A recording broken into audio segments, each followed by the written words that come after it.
Hello, പുതിയൊരു വീഡിയോയിലേക്ക് എല്ലാവർക്കും സ്വാഗതം. ഇന്നത്തെ വീഡിയോയിൽ നമ്മൾ കിച്ചൺ ഓർഗനൈസ് ചെയ്യുമ്പോൾ ശ്രദ്ധിക്കേണ്ട കുറച്ച് കാര്യങ്ങളാണ് ഷെയർ ചെയ്യുന്നത്. നിങ്ങൾക്ക് ഹെൽപ്ഫുൾ ആവുമെന്ന് വിചാരിക്കുന്നു.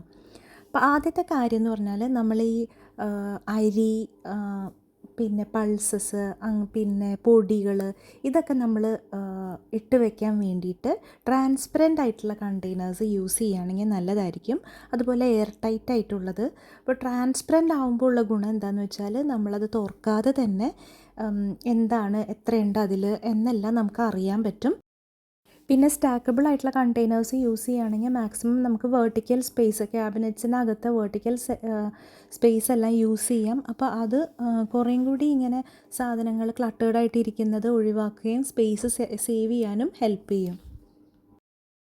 പിന്നെ ഇപ്പോൾ എല്ലാ മോഡേൺ കിച്ചണിലും പുൾ ഔട്ട് ഷെൽഫ്സ് ഉണ്ട്. അപ്പോൾ അതിൻ്റെ ഒരു ഗുണം എന്താണെന്ന് വെച്ചാൽ നമ്മുടെ കിച്ചണിൽ ഡീപ്പായിട്ടുള്ള ക്യാബിനറ്റ്സ്, ഉള്ളിലുള്ള സ്പേസിലുള്ള സാധനങ്ങൾ നമുക്കിങ്ങനെ പുറത്തോട്ട് എടുക്കാൻ ബുദ്ധിമുട്ടായിരിക്കും. അപ്പോൾ അതിനെ ഹെൽപ്പ് ചെയ്യുന്നൊരു കാര്യമാണ് ഈ പുൾ ഔട്ട് ഷെൽഫ്സ്. അപ്പോൾ നമുക്ക് എന്ത് വേണമെങ്കിലും പോട്ട്സും പാൻസും എല്ലാം നമുക്കതിൽ സൂക്ഷിക്കാം. പിന്നെ അതുപോലെ ക്യാബിനറ്റ് സ്പേസ് നമുക്ക് അധികം സേവ് ചെയ്യാനും പറ്റും. അത് നമ്മൾ ഒരുപാട് കുനിഞ്ഞ് സാധനങ്ങൾ എടുക്കുന്നത് ഒഴിവാക്കാനും പറ്റും. നമ്മളെല്ലായിടത്തും യൂസ് ചെയ്യുന്നൊരു കാര്യമാണിപ്പോൾ, അല്ലേ? പിന്നത്തെ ഒരു കാര്യം എന്ന് പറഞ്ഞാൽ നമ്മൾ എപ്പോഴും യൂസ് ചെയ്യുന്നതാണ് കുറേ സ്പൈസസ്. അപ്പോൾ സ്പൈസസിന് ഒരു കോർണർ വയ്ക്കുക. അപ്പോൾ അത് അവിടെ ഇവിടെയും വെക്കാതെ ഒരുമിച്ച് വെക്കണം. അതിനൊരു സ്പെസിഫിക് ഡ്രോയറോ ക്യാബിനറ്റോ വെക്കുകയാണെന്നുണ്ടെങ്കിൽ ആ ഒരു ക്യാബിനറ്റ് സ്പൈസസിന് വേണ്ടിയിട്ട് അസൈൻ ചെയ്ത് നമുക്ക് വെക്കാൻ പറ്റും. പിന്നെ എല്ലാതും ഒരു സ്ഥലത്ത് ഉണ്ടെന്നുണ്ടെങ്കിൽ നമ്മളത് തപ്പി നടന്നുള്ള ആ ഒരു സമയം വേസ്റ്റേജും നമുക്ക് കുറയ്ക്കാൻ പറ്റും. പിന്നെ ഒരേപോലെയുള്ള ഐറ്റംസ് ഒരുമിച്ച് വയ്ക്കാൻ വേണ്ടിയിട്ട് ശ്രദ്ധിക്കുക. ലൈക്ക് ഇപ്പം ഷുഗർ, സോൾട്ട്, അതുപോലെ നമ്മുടെ പൊടികൾ, അങ്ങനെയുള്ള കാര്യങ്ങൾ ഒരുമിച്ച് വയ്ക്കുക. പിന്നെ ടീ കപ്പുകൾ, അങ്ങനത്തെ കാര്യങ്ങൾ ഒരുമിച്ച് വയ്ക്കുക. പിന്നെ ഓയിൽ, അങ്ങനെ നമുക്ക് അത്യാവശ്യമുള്ളത് സ്റ്റൗവിൻ്റെ അടുത്ത് വയ്ക്കുക. അപ്പോൾ നമുക്കത് കറക്റ്റ് അതിൻ്റെ പ്ലേസ് അറിയുകയാണെങ്കിൽ നമുക്ക് അത് ഒരുപാട് ഹെൽപ്ഫുള്ളായിരിക്കും. പിന്നെ നമുക്ക് അത്യാവശ്യമുള്ള സാധനങ്ങൾ, ഈ കയ്യിലുകൾ, അങ്ങനത്തെ എല്ലാം ഹാങ് ചെയ്തിടുകയാണെങ്കിൽ നമുക്ക് എളുപ്പത്തിൽ എടുക്കാൻ പറ്റും. അപ്പോൾ അത് ചിലർക്ക് പക്ഷെ അത് അത്ര താല്പര്യം ഉണ്ടാവില്ല. കാര്യം എന്ന് വെച്ചാൽ അതിങ്ങനെ വിസിബിളായിട്ട് വരുമല്ലോ. അപ്പോൾ എല്ലാം ക്യാബിനറ്റിൻ്റെ അകത്ത് പോകണം എന്നുള്ളവർ അങ്ങനെ ചെയ്യാൻ പറ്റില്ല. പക്ഷേ ചിലർക്ക് അതിങ്ങനെ ഹാങ് ചെയ്ത് കിടക്കുന്നതായിരിക്കും ഇഷ്ടം. അപ്പോൾ അതിന് പറ്റിയ സ്റ്റാൻഡുകളൊക്കെ വാങ്ങിയിട്ട് നീറ്റായിട്ട് ഓർഗനൈസ്ഡ് ആയിട്ട് ഹാങ് ചെയ്തിടാൻ വേണ്ടി നോക്കുക. അപ്പോൾ നമുക്ക് കുറച്ച് ക്ലീനിങ്ങും കാര്യങ്ങളും ഒക്കെ നമുക്ക് ഈസി ആയിരിക്കും. നമുക്ക് എടുക്കാനൊക്കെ ഉള്ള ആക്സസിബിലിറ്റി ഈസി ആയിരിക്കും. അതുപോലെ ഡ്രോയർ ഡിവൈഡേഴ്സ് യൂസ് ചെയ്യുക. കട്ട്ലറി ഡ്രോയർ ഇങ്ങനെ വെറുതെ ഇങ്ങനെ കിടന്നു കഴിഞ്ഞാൽ എല്ലാ ഐറ്റംസും മിക്സായി പോകും. ഫോർക്കും സ്പൂണും കത്തികളും കുക്കിങ്ങിൻ്റെ ആവശ്യമുള്ള ടൂൾസ്. അപ്പോൾ ഒന്നില്ലെങ്കിൽ നമുക്ക് അതിന് വേണ്ടിയിട്ടുള്ള ഇപ്പം ഡ്രോയർ ഡിവൈഡേഴ്സ് കിട്ടുമല്ലോ, അല്ലെങ്കിൽ കുഞ്ഞു കുഞ്ഞു ട്രേയ്സ് വെച്ചിട്ട് അതിനെ സെക്ഷൻ ചെയ്ത് വെക്കുക. അപ്പോൾ പീലേഴ്സ്, മെഷറിങ് സ്പൂൺസ്, ഇതെല്ലാം നമുക്ക് സെപ്പറേറ്റ് ആയിട്ട് ഇങ്ങനെ കുഴഞ്ഞ് കിടക്കാതെ ഈസി ആയിട്ട് എടുത്തു വയ്ക്കാൻ പറ്റും. ഇപ്പം നമ്മുടെ സമയം ലാഭിക്കാനും നമുക്ക് ടെൻഷൻ കുറയ്ക്കാനും ഒക്കെ ഇത് ഹെൽപ്പ് ചെയ്യും. അടുത്തത് നമ്മൾ വെർട്ടിക്കൽ സ്റ്റോറേജ് യൂസ് ചെയ്യുക. അതായത് ഇപ്പോൾ പാത്രങ്ങളുടെ lid, chopping board, baking tray, ഇങ്ങനെയുള്ള സാധനങ്ങളെല്ലാം നമ്മൾ വെർട്ടിക്കലി സ്റ്റോർ ചെയ്യാൻ വേണ്ടി നോക്കുക. അതിന് വേണ്ടിയിട്ടുള്ള ഓർഗനൈസേഴ്സ് ഇൻസ്റ്റാൾ ചെയ്യുക. അപ്പോൾ നമുക്ക് സ്ഥലവും ലാഭിക്കാൻ പറ്റും, അത് നീറ്റായിട്ട് കീപ്പ് ചെയ്യാനും പറ്റും. പിന്നെ നമുക്ക് ഡോറിൻ്റെ സ്പേസ് വേണമെങ്കിൽ യൂട്ടിലൈസ് ചെയ്യാം സ്ഥലം കുറവുള്ള വീടുകളിൽ. ഇപ്പോൾ ക്യാബിനറ്റ് ഡോഴ്സ് ഒക്കെ ഉണ്ടാവില്ലേ, അപ്പോൾ അതിൻ്റെ ബാക്കിലൊക്കെ നമുക്ക് സാധനങ്ങൾ, ഹുക്കുകൾ ഇൻസ്റ്റാൾ ചെയ്തിട്ട് ഫോയിൽസ്, ക്ലിംഗ് റാപ്പ്, അങ്ങനത്തെ ഉള്ള സാധനങ്ങളൊക്കെ നമുക്ക് അവിടെ വയ്ക്കാം. ഈ അധസീവ് ഹുക്സൊക്കെ കിട്ടുമല്ലോ. പിന്നെ അതുപോലെ നമ്മളുടെ എന്താ പറയുക, ഓവൻ മിക്സൊക്കെ ഇല്ലേ, ഓവൻ പിടിക്കുന്ന സാധനങ്ങൾ, കുഞ്ഞ് ഐറ്റംസൊക്കെ നമുക്ക് അവിടെ എടുത്ത് വയ്ക്കാവുന്നതാണ്. പിന്നെ നമുക്ക് ലേസി സൂസൻ യൂസ് ചെയ്യാം. ഈ റൊട്ടേറ്റിംഗ് ട്രേ ഇല്ലേ, അത് ഏതെങ്കിലും ക്യാബിനറ്റിൽ വെച്ചാൽ നമുക്കത് തിരിച്ച് ഓയിൽസോ സ്നാക്സോ അങ്ങനത്തെ ഐറ്റംസൊക്കെ നമുക്ക് ഈസി ആയിട്ട് തിരിച്ച് കിട്ടും. അപ്പോൾ കോർണർ ക്യാബിനറ്റ്സിലൊക്കെ നമുക്കത് ഈസി ആയിട്ട് വെക്കാം. പിന്നത്തെ ഒരു കാര്യം എന്ന് പറഞ്ഞാൽ നമ്മൾ റെഗുലർലി ഡീക്ലട്ടറിങ് ചെയ്തുകൊണ്ടിരിക്കുക. അപ്പോൾ എത്ര ഹാക്സ് യൂസ് ചെയ്താലും ഡീക്ലട്ടറിങ് ചെയ്ത് ക്ലീൻ ആക്കിയില്ലെങ്കിൽ നമുക്ക് അത്ര ഈസി ആയിരിക്കില്ല കാര്യങ്ങൾ. ഇപ്പോൾ പാൻട്രി, ഫ്രിഡ്ജ്, ഡ്രോയേഴ്സ്, ഇതെല്ലാം നമ്മൾ ഡീക്ലട്ടറിങ് ചെയ്യുക. എക്സ്പയർഡ് ആയിട്ടുള്ള ഫുഡ് നമ്മൾ കളയുക. മൾട്ടിപ്പിൾ ആയിട്ടുള്ള ടൂൾസ് ഉണ്ടെങ്കിൽ നമുക്ക് ആവശ്യമില്ലാത്തതുണ്ടെങ്കിൽ അതൊക്കെ കളയുക. അപ്പോൾ കൂടുതൽ സ്ഥലം കിട്ടും, കുറച്ചും കൂടി ഈസി ആയിരിക്കും കിച്ചൺ മെയിൻറ്റെയിൻ ചെയ്യാൻ. പിന്നെ കുറച്ചുകൂടി ബിഗ്ഗായിട്ട് തോന്നും, ക്ലീൻ ആയിട്ട് തോന്നും, നമ്മുടെ സ്ട്രെസ്സ് കുറയുകയും ചെയ്യും നമ്മൾ ലെസ് ഐറ്റംസാണ് നമ്മുടെ കയ്യിലുള്ളത് എന്നുണ്ടെങ്കിൽ.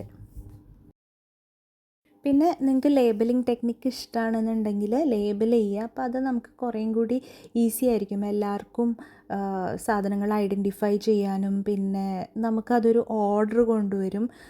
അപ്പോൾ അത് ചെയ്യാൻ പറ്റുമെങ്കിൽ ചെയ്യുക. അപ്പോൾ പുറത്തുനിന്ന് ആരെങ്കിലും വരുവാണെങ്കിലും നമ്മുടെ വീട്ടിലെ മറ്റ് മെമ്പേഴ്സിനും സാധനങ്ങൾ ഏതിൽ എന്തൊക്കെയാണെന്ന് നമുക്ക് മനസ്സിലാവും. പിന്നെ നമുക്ക് ബാസ്ക്കറ്റ്സൊക്കെ യൂസ് ചെയ്യാം. ബാസ്ക്കറ്റ്സിൽ നമുക്ക് ഒരുപാട് ഐറ്റംസ് ഈസി ആയിട്ട് എടുത്ത് വെക്കാനും ഇതുപോലെ തരംതിരിച്ച് വെക്കാനും എല്ലാം നമുക്ക് എളുപ്പത്തിൽ ചെയ്യാം. പിന്നെ ഫ്രിഡ്ജിനകത്തും നമുക്ക് ഈ ബാസ്ക്കറ്റ്സ് യൂസ് ചെയ്യാം. അപ്പോൾ അതും നമ്മൾ നല്ല ക്ലെവർലി യൂസ് ചെയ്യാം. പിന്നെ ഹെവി ആയിട്ടുള്ള ഐറ്റംസൊക്കെ നമ്മളൊന്ന് താഴെ എടുത്ത് വയ്ക്കുക, ലൈക്ക് പ്രഷർ കുക്കർ, വലിയ പാത്രങ്ങൾ, അതെല്ലാം ലോവർ ക്യാബിനറ്റിൽ തന്നെ വെക്കാൻ വേണ്ടിയിട്ട് നോക്കുക. പ്ലാസ്റ്റിക് കണ്ടെയ്നേഴ്സ് അങ്ങനത്തെയൊക്കെ നമ്മൾ മുകളിലോട്ട് വെക്കാൻ വേണ്ടി നോക്കുക. അതായിരിക്കും ആക്സിഡൻസൊക്കെ ഒഴിവാക്കാൻ വേണ്ടിയിട്ട് നല്ലത്. പിന്നെ എന്താ പറയുക, സ്റ്റാക്കബിൾ റാക്സ് ഇല്ലേ, ചില വെർട്ടിക്കൽ സ്പേസ് ഒത്തിരി സ്പേസ് ഉണ്ടാവും തട്ടുകൾ തമ്മിൽ. അപ്പോൾ ഈ സ്റ്റാക്കബിൾ ആയിട്ടുള്ള റാക്സ് നമുക്ക് വെച്ചിട്ട് നമുക്ക് എക്സ്ട്രാ സ്പേസ് ഉണ്ടാക്കിയെടുക്കാൻ പറ്റും. അപ്പോൾ പ്ലേറ്റ്സും കപ്പും അങ്ങനത്തെ സാധനങ്ങളൊക്കെ നമുക്ക് ആ ഒരു തട്ട് വെച്ചിട്ട് സെപ്പറേറ്റ് ചെയ്ത് എടുക്കാൻ പറ്റും. പിന്നെ ഒരു ജങ്ക് ഡ്രോയർ ഉണ്ടെങ്കിൽ നല്ലതാണ്. ലൈക്ക് പെട്ടെന്ന് നമുക്ക് കുറച്ച് items, rubber band, pen, battery, അങ്ങനത്തെ കുറേ സാധനങ്ങളൊക്കെ പെട്ടെന്ന് നമുക്ക് ഇടണമെങ്കിൽ അതിൽ വെക്കുക. ആ ഒരു ഡ്രോയർ തന്നെ നമുക്ക് ഓർഗനൈസ് ചെയ്ത് വെക്കുകയും ചെയ്യും. കുഞ്ഞു കുഞ്ഞു ട്രേസും ബോക്സസും എല്ലാം വെച്ചിട്ട്, അപ്പോൾ ഈ കുഞ്ഞു കുഞ്ഞു ഐറ്റംസ് നമുക്ക് ഇപ്പോൾ ഐസ് ക്യൂബ് ട്രേ ഒക്കെ വെച്ചിട്ട് സെപ്പറേറ്റ് ചെയ്ത് വെക്കാം. പിന്നെ നമ്മൾ വൺസ് എ മന്ത് അത് അതിൽ ആവശ്യമില്ലാത്ത സാധനങ്ങൾ കളയുക. ഈ ജങ്ക് ഡ്രോയറും നമ്മൾ അണ്ടർ കൺട്രോളിലായിരിക്കണം. അതിങ്ങനെ എല്ലാ സാധനങ്ങളും വലിച്ചു വാരി ഇടുന്നൊരു സ്ഥലമാവരുത്. അപ്പോൾ അതും നമ്മൾ ഡിസിപ്ലിനായിട്ട് തന്നെ കൊണ്ടുപോകാൻ വേണ്ടിയിട്ട് നോക്കുക. അതുപോലെ ഫ്രിഡ്ജിൻ്റെ സ്റ്റോറേജ് നമ്മൾ ഒന്ന് നോക്കുക. ഒത്തിരി ഐറ്റംസ് ഉണ്ടെങ്കിൽ നമ്മൾ ഒരുപാട് ഫുഡ് വേസ്റ്റ് ചെയ്യാനും സ്ട്രെസ്ഡ് ആവാനും ചാൻസ് ഉണ്ട്. അപ്പോൾ അവിടെയും ക്ലിയർ ബിൻസ് യൂസ് ചെയ്യുക. അപ്പോൾ ലൈക്ക് ഡയറി, സ്നാക്സ്, അങ്ങനത്തെയൊക്കെ സാധനങ്ങൾ നമ്മൾ ഒരുമിച്ച് വെക്കുക. ലെഫ്റ്റ് ഓവേഴ്സ് എന്തെങ്കിലും ഉണ്ടെങ്കിൽ അതും അതിൻ്റേതായിട്ടുള്ള പാത്രങ്ങളിൽ എടുത്ത് വെക്കുക. പിന്നെ ലെഫ്റ്റ് ഓവേഴ്സ് വേണമെങ്കിൽ ഫസ്റ്റ് നമുക്ക് കാണുന്ന രീതിയിൽ എടുത്ത് വെക്കാം. ഫ്രിഡ്ജ് മാറ്റ്സോ ലൈനേഴ്സൊക്കെ യൂസ് ചെയ്യുകയാണെങ്കിൽ കുറച്ചും കൂടി ക്ലീൻ ആയിട്ടിരിക്കും. പിന്നെ എന്താ, ഫ്രൂട്ട്സ്, വെജിറ്റബിൾസ്, അതിനൊരു ഷെൽഫ്, അങ്ങനെ ഓരോ ഭാഗത്തായിട്ട് ഓർഗനൈസ് ചെയ്ത് വെക്കാം. പിന്നെ പാൻട്രി ഐറ്റംസ് നമുക്ക് നമ്മുടെ മീൽ പ്ലാൻ ചെയ്യുമ്പോൾ മാറ്റി എടുക്കാൻ വേണ്ടി നോക്കുക. അപ്പോൾ നമുക്ക് എല്ലാ ഐറ്റംസും യൂസ് ചെയ്ത് തീർക്കാം. അപ്പോൾ വെറൈറ്റി കൊണ്ടുവരാനും പറ്റും നമ്മുടെ ഫുഡിൽ. അപ്പോൾ അങ്ങനെ നമ്മളിപ്പോൾ ഇച്ചിരി പഴയ ഐറ്റംസ് ഉണ്ടെങ്കിൽ അത് പെട്ടെന്ന് ഉപയോഗിച്ച് തീർക്കാൻ വേണ്ടിയിട്ട് നോക്കുക. വീക്ക്ലി നമ്മളൊന്ന് ചെക്ക് ചെയ്യുക, പഴയ സാധനങ്ങൾ ഉണ്ടെങ്കിൽ അത് മുന്നിലോട്ട് എടുത്ത് വെക്കുക.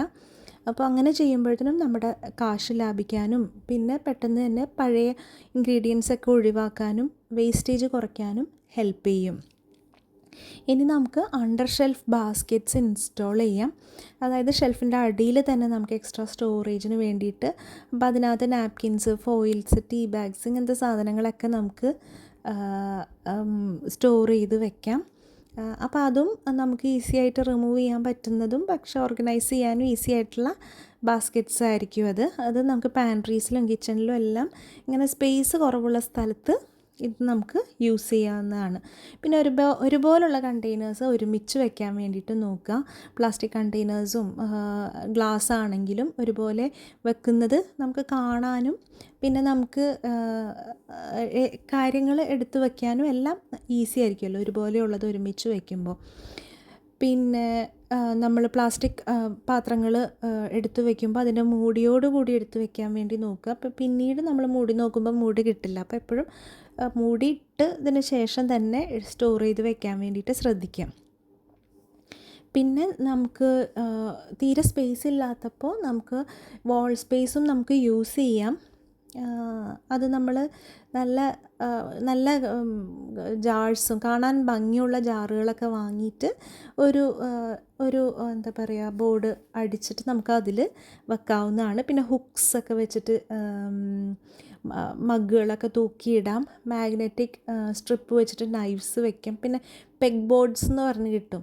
അതും നല്ല രീതിയിൽ നമുക്ക് സാധനങ്ങൾ അറേഞ്ച് ചെയ്ത് വെക്കാം. ഇപ്പോൾ കുറച്ച് നമുക്ക് വാൾ സ്പേസ് ഇങ്ങനെ എടുക്കുമ്പോഴത്തേനും കുറച്ചും കൂടി സ്പേസ് നമുക്ക് കിട്ടുകയും ചെയ്യും. അതൊരു നല്ല ഒരു അറേഞ്ച്മെൻ്റ് ആയിട്ടും നല്ല ഫങ്ഷണലായിട്ടും ഇരിക്കുന്ന പോലെയുള്ള ഫീല് തരുകയും ചെയ്യും. അപ്പോൾ കിച്ചൺ ഓർഗനൈസ് ചെയ്യുമ്പോൾ ശ്രദ്ധിക്കേണ്ട കുറച്ച് കാര്യങ്ങളാണ്. ഇതിൽ നിന്ന് എന്തെങ്കിലുമൊക്കെ ടിപ്സ് നിങ്ങൾക്ക് ഹെൽപ്ഫുള്ളായി എന്ന് വിചാരിക്കുന്നു. ഓർഗനൈസ് ചെയ്യാനൊരു മോട്ടിവേഷൻ കിട്ടിയെന്ന് വിചാരിക്കുന്നു. അപ്പോൾ നല്ലൊരു വീഡിയോ ആയിട്ട് നമുക്ക് ഉടനെ കാണാം. അതുവരേക്കും ബൈ.